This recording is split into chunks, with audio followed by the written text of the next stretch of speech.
It's time to take a new approach to finding true fulfillment in your career, health, and state of mind through insightful conversations with those who have found their professional and personal passions while achieving balance. Whether it's entrepreneurs, athletes, or healthcare professionals, we bring you real people, real growth right here on the Boost Podcast. Now, here's your host, Elena Lipson.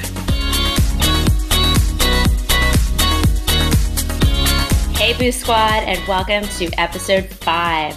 Elena Lipson here, and I am psyched to introduce today's featured guest, Michael Lee. Michael, are you ready to join the Boost Squad? I am ready. Great. So guys, Michael is a serial CFO and entrepreneurial accounting professional based in Vermont. He currently leads 2 firms that he started, Reconciled.com, which is an online bookkeeping service that specializes in QuickBooks Online and other cloud-based accounting tools, as well as Burlington CFO, which offers virtual CFO and management consulting services. Michael got his start in high school, where he became controller at an amateur sports nonprofit, and he worked there through college. Since then, he served in a variety of financial leadership capacities, from controller to CFO. His firm Reconciled It was named runner-up by Intuit as a 2016 Firm of the Future, which recognized them as one of the most future-ready and forward-thinking firms in the world. So Michael, please fill in any gaps in my intro and tell us a little bit about your personal life. Thank you for having me on, Elena. So I am from Arizona originally, Tempe, Arizona. I was born and raised. I went to Arizona State for college and have a business degree from there. I got my MBA from Babson College, where I studied entrepreneurship. I'm married to my wife, Shannon, who is a Vermonter, born and raised, and that's how we ended up back here to raise our kids. We have 3 kids, an 8-year-old, a 4-year-old, and my favorite 1-year-old little girl, who's probably the highlight of my life right now when I come home from work and see her as she runs up to me when I come in the door. So that's kind of like, my home life. So I have a mix of both my business life and my home life. I have 10 employees that work for me, all through Reconciled It, doing online bookkeeping services. And then I have been fortunate enough to work with hundreds of entrepreneurs and business leaders throughout the country, doing both consulting work as well as online bookkeeping work. And, one thing about my history that I do talk about on my LinkedIn profile, and many people that know me know about, is that I have a really deep heritage with my family. They are refugees from Cambodia. They survived the killing fields. They were blessed to become refugees to the United States in 1981. And I was born shortly after they arrived. So I very much I probably have a perspective and a lens through which I see the world and through which I see the United States and business here through a deep history of that lens. Both my parents are entrepreneurs, and all my siblings are entrepreneurs. So we were definitely ingrained with that early on from our parents' upbringing and how they raised us. Wow, that's a really interesting background. I'm super interested to hear how your family's background and how growing up in a family that has all become entrepreneurs has really shaped your journey as well. But before we get into that, what are the 3 things that we all should know about the online bookkeeping business? Because I think that that's a service that a lot of small business entrepreneurs can really use. And if they're not using it, I think it'd be really helpful for them to just understand the business a little bit better. Well, yeah, that's a great question. So online bookkeeping has become more and more possible and as reliable and as good as traditional in-person bookkeeping because of technology that has been developed over the past few years. There have been several bookkeeping software companies out there, and particularly Intuit, who is the leader right now in online bookkeeping software, online accounting software, who has made the process of being able to manage and handle a company's books from remotely and online really easy and seamless. And so if you've used any other kind of service online bookkeeping has become really at the same kind of quality level. And it removes the necessity of paper as well as the necessity of having to, wait for a traditional bookkeeper to come to your office and look at paper documents. And so all the processes that are in bookkeeping right now can be done electronically and can be managed remotely and online seamlessly. And so now as an entrepreneur like yourself or like your listeners, they can decide on the quality of service they want no matter where that service is based.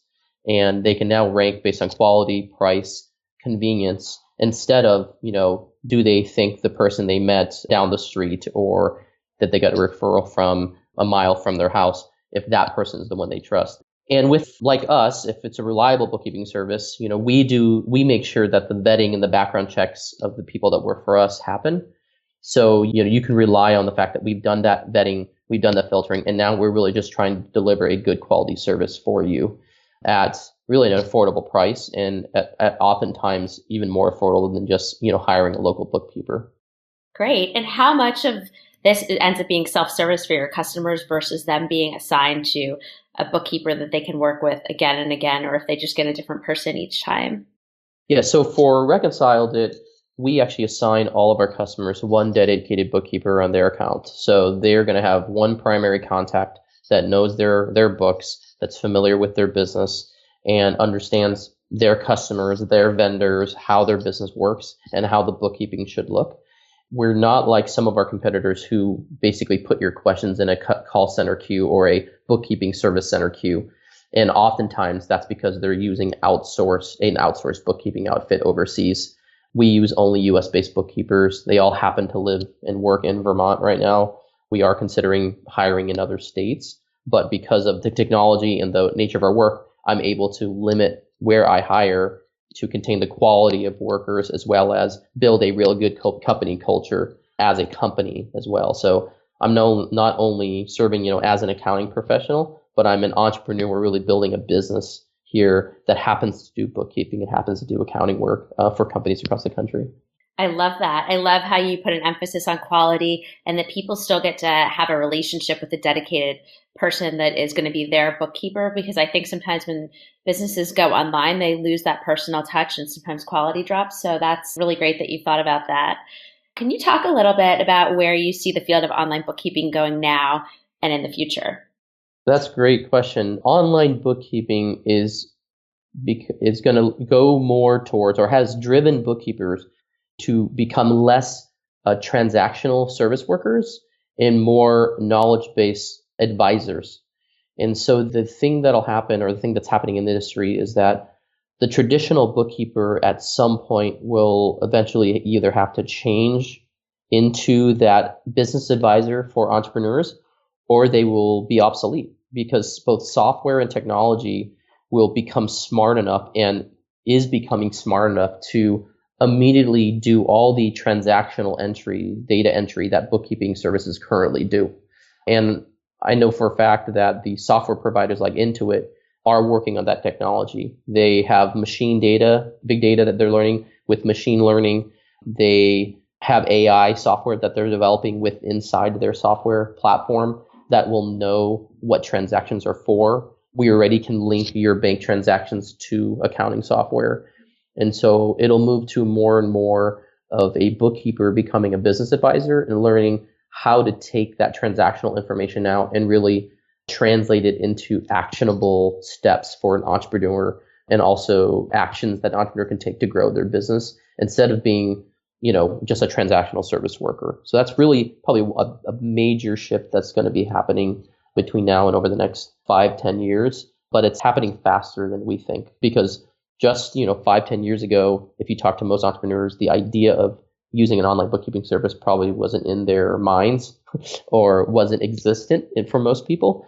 And now more and more entrepreneurs are just looking online, bookkeeping service or online bookkeeper, and using reviews and testimonials and the website and how they connect with the company to decide on who they use now, instead of the traditional routes that people have always gone.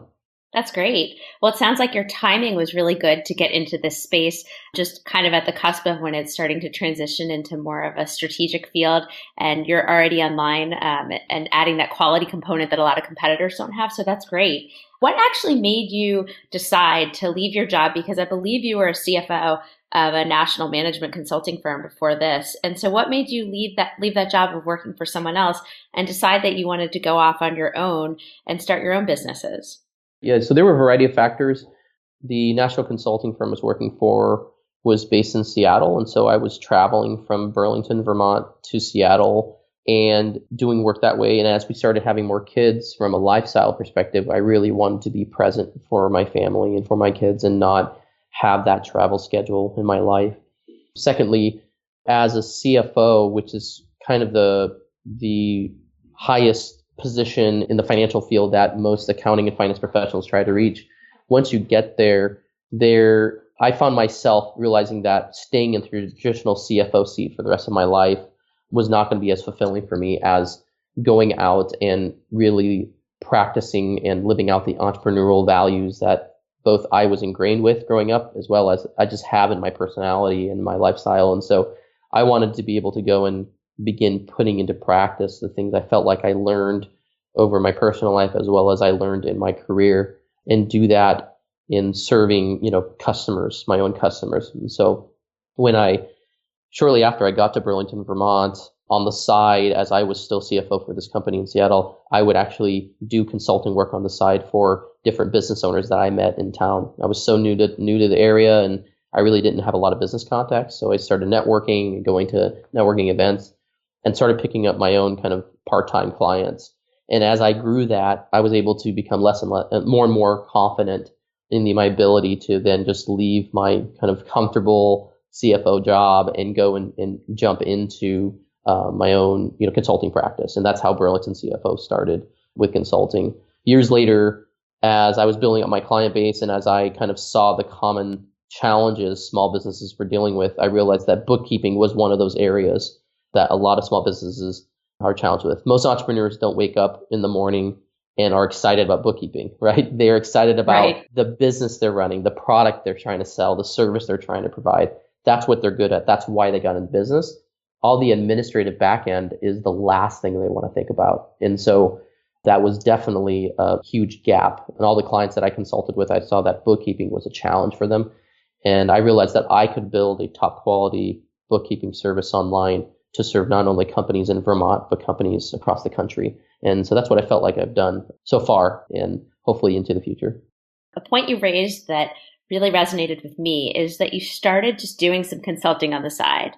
And I know a lot of companies and entrepreneurs that do that in the beginning, really to finance what they're really eventually trying to get to do. So I have clients now that will offer consulting services really just so that they can get into an organization, get to know them, get their foot in the door, and then get in and sell their product. And I think it's also a great way for entrepreneurs to get some feedback from the market. So you didn't get into the consulting so that you could go and sell them online bookkeeping tools. You got in there and then realized that this was something that was a real gap for everyone. And had you not gone in and networked and gone down the consulting route, you wouldn't have gotten that market feedback. And so for people out there that are thinking about starting a new business and they have an area of expertise or may have done consulting in the past, dipping your foot in the consulting waters is a great way to kind of get some feedback, test out if this path is for you, and also learn something along the way that might really lead you to your next business. Yeah, no, definitely. Everybody has a friend starting a business, or everybody has a friend that is working somewhere that they need help, right? Or maybe you have a friend that's doing a farmer's market thing on the weekends, or doing a pop-up sales event somewhere, and they need some help. Well, being the person that is willing to help and jump in and do anything is going to go a long extra way. And like you said, with the consulting, I was able to see common gaps. I'm going to see certain gaps because of my background, but other people doing other types of consulting work will see other gaps. And if the gap I saw was that all entrepreneurs need, better mattresses, or all entrepreneurs, they can't write, or they can't communicate well, or they can't blog, I would have at that point said, okay, blogging seems to be a common theme, or whatever seems to be the common theme. How can I solve that problem? And that's really entrepreneurial thinking, is trying to bring real solutions to real problems that people are facing. And for me, it's online bookkeeping and virtual CFO work. And that seems to be a common challenge that entrepreneurs definitely face. And I felt like I could build a business that could meet that and provide quality service. Yeah. And I like what you said about filling a need. A lot of people go out there and they come up with a really sexy idea, and then they go look for the problem they're trying to solve after they've come up with the idea. And you wouldn't think of online bookkeeping tools as like the most exciting thing, but truthfully, it's something that almost every business needs to do some type of bookkeeping. So you have a huge market for it. And so you don't necessarily need to come up with the most exciting, sexy idea, but you need to know that there's a market for your idea and that you're actually solving for a real need in the market. And I think it's great that you did that and that you took the time to see what the market was telling you. And I'm sure it's contributed a lot to your success. Yes, no, that's great. One thing I wanted to dig a little deeper on was you talked about how you've grown your business to 10 employees, which must mean that you have a good amount of work. So how did you go from setting up shop to then marketing your services and getting customers? So obviously it first started with building a good reputation in the area. And so even if you are working at just a regular job, if you're in marketing, you're in sales, you're in finance, and you're working a job, you're building reputation, whether you know it or not, right? And so I always made it a point in my career, and based on what past mentors have told me, never burn bridges, always be kind, always say thank you, show up on time, right? Kill people with kindness. And, whether I knew I was doing it intentionally or not, I was building influence and I was building good reputation. And so I did that in Vermont by doing the independent consulting, and I built that reputation as a reliable, solid, trustworthy CFO that somebody could use on a part-time basis or interim basis. So when I launched Reconciled.com, I had a market or a network of people that I could market to. So I let them all know through my LinkedIn profile, Facebook, let all my friends and family know, let all my contacts know. And then I also let local bankers that I had met, local CPAs, local attorneys know of this service because I knew they were going to be my best referral sources for work. They're also advising entrepreneurs, and so if you're in a B2B service business where you're trying to serve entrepreneurs or trying to advise entrepreneurs, talking to other people who serve entrepreneurs, even if they're competitors, letting them know that you're starting this thing and getting their advice, and I would talk to bankers, I would talk to attorneys, CPAs, and ask their advice. What is it like serving this market? What have you learned about Vermont? What have you learned about doing this work online or doing this work in person? And really trying to be a learner. I think that most people, when they're asked for something or asked to have a meeting, they're generally not asked to, teach you something. They generally hear, oh, what can you teach me? More, they usually when somebody's asked for a meeting, you're thinking, oh, they're trying to sell me something. They're trying to meet with something. So I never made it a point to sell anybody anything when I met with them and let them know. I just said, I want to learn from you and I want to grow this business and I think you have something valuable to contribute. And so they became my biggest advocates, the people that I built a good reputation with, and then the people I reached out to that already knew the marketplace and that I knew I could learn from. And they've become great advocates and great word of mouth referrals for me. And of course, I built a website and I invested in both online videos that would kind of communicate our message about why I started Reconciled and what we do, trying to really connect with entrepreneurs when they come to the site, as well as invested in SEO. And so I think the reality is, people don't know you exist when you start something. Even if you have the greatest thing, you have to get your message out there. And so I knew that my weakness would be in, I don't know the web that well. I don't know what, search engine optimization. I don't know how effective blogging works. And so going out, finding service providers that would help me with that so that they could rely on their strengths and helping me grow. And then I relied on my strength of just providing the really solid service that we do provide. Great. There's so much there that I want to respond to. So one of the things you said that just sounds so simple, but is so important is building a good reputation, and how you do this through being kind, showing up on time, and being reliable and trustworthy. I mean, those seem like table stakes that like your parents have taught you growing up, but so many people don't do those things. So just doing those things really gives you a good base to be able to build your influence and be the go-to person that people will continue to come back to.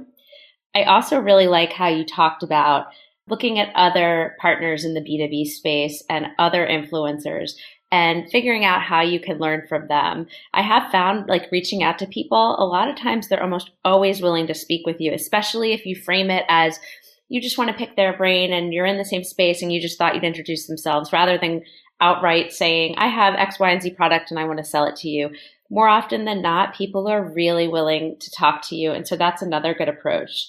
And then the third thing you mentioned that really struck me was you mentioned that you knew what your weaknesses are. So you knew that SEO and some of the stuff on the web wasn't your strong suit. So you learned a little bit about it and you figured out how to get someone else to help you with that. And that's something that's super important. We all need to be aware of what we're good at and what we're not good at and not try to do it all unless there's some reason that you think you can. Most people don't have enough time in the day to do it all. But I'm a huge fan of outsourcing the things that you are not good at, but learning enough so that you have a general understanding of how they work. So, you need to be able to oversee the activities still. But I think that those are some really great points that you made. Another thing I wanted to talk about was, so it sounds like everything just went great for you. You moved your business to Vermont. You did all this marketing and outreach and you had a business, but there must have been some time where you stagnated or stopped making progress. And could you talk a little bit about that and then how you still continue to move forward and get back on track afterwards? There have definitely been times, especially in times of interruption, where you lose an employee or the sales aren't coming in, the new customers aren't coming in like you'd want them to, your online presence isn't working, or you have an employee that where their delivery for their quality of work for that week or month is less than par, right? Less than your standard. And so in those situations, one, I go back to and remind myself why I started the business in the first place.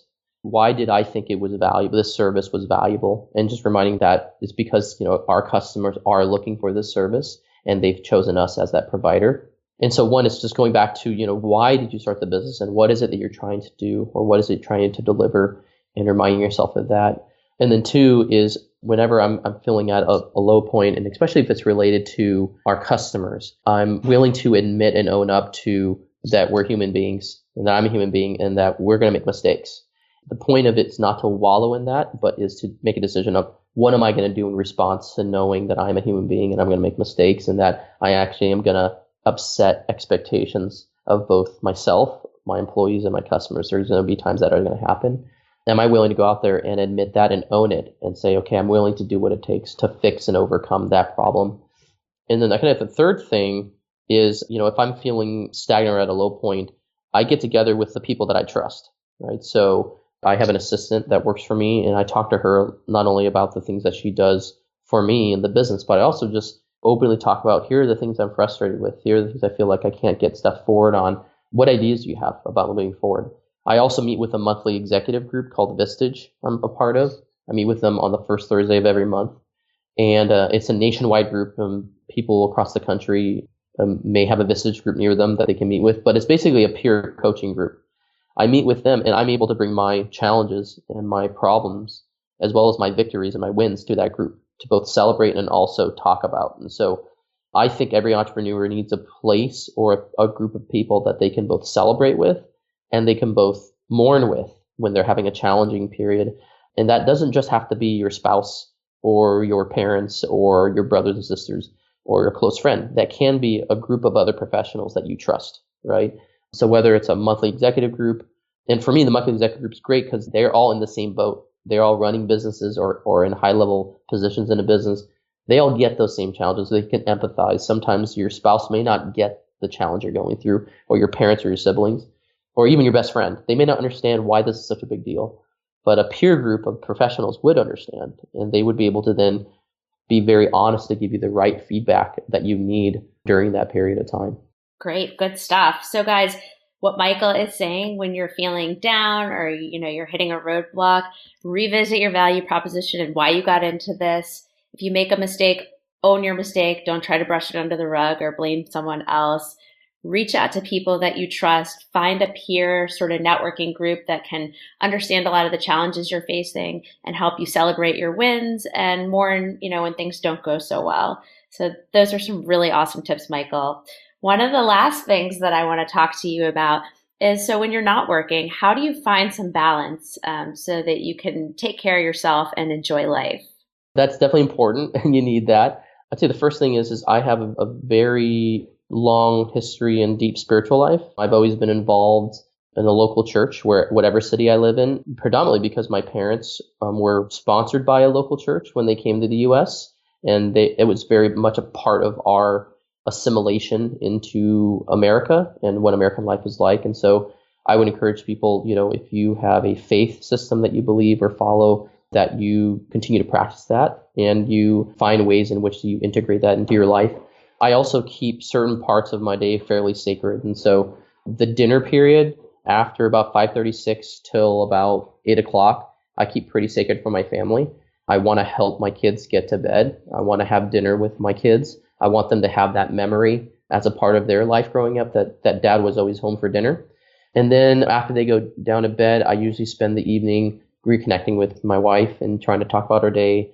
And also, obviously, like most entrepreneurs, doing any extra work that needs to be done in the evening. I try not to do too much work on the weekends. That's really kept sacred for family or for close friends, for trips here or there. We do a lot of driving trips throughout the state, or we'll go see my mother-in-law in northern Vermont, or we'll go on an outing, whether it's a hike or go have some playtime as a family. And so I think being an entrepreneur is a 24/7 job, right? So you need to find the spaces that let you refresh and recharge so that, the 8 to 10 hours in a day that you really can work. And I think the studies have shown that most people only really have 4 to 6 hours of productive time. But, the 8 or 10 hours that you're putting aside for work, you need to be recharged for that time.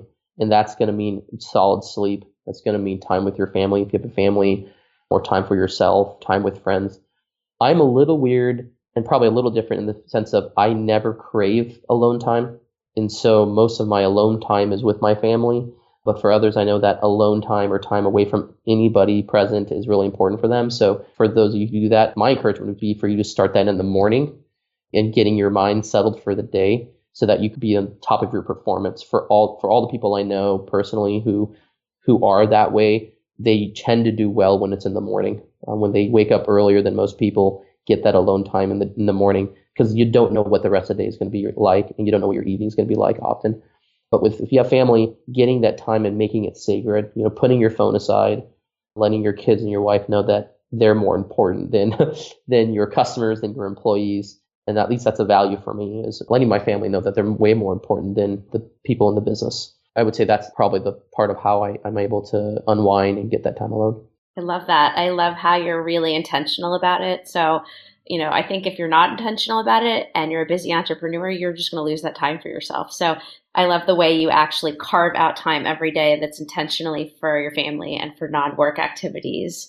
So basically, it seems like you were living the American dream. Your parents came over to this country as refugees, and now you're an adult who runs 2 successful businesses. So I think you could really serve as a big inspiration to the Boost Squad here. So what sort of parting piece of guidance can you give our listeners? Probably the biggest one is I think we all need to do better at listening. Listening has probably been the biggest or the top quality that I've come to develop over the past, 10 years. I find that if you can become a solid listener, there's a lot of benefits from that. One of the things I say to people is that the person listening controls the sale.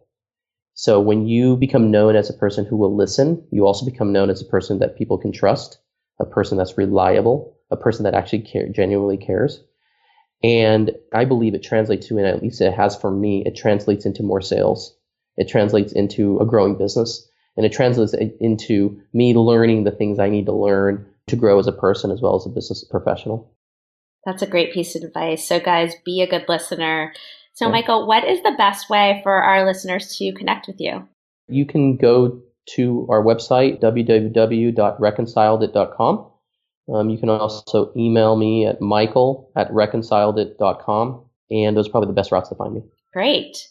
Well, Boost Squad, I hope today's episode inspires you to think more about how you can find your passion and live your best life. For more information, head on over to our website and check out our show notes from this episode and catch the Boost bonus. Michael, I want to thank you for sharing your journey with the Boost Squad today. And remember, guys, anything is possible. Now that you've completed this episode, the next step is to join the Boost Squad for strategic insights, tips, and tricks, as well as exclusive resources designed specifically to accelerate your personal and professional growth. All this and more is waiting for you at theboostpodcast.com.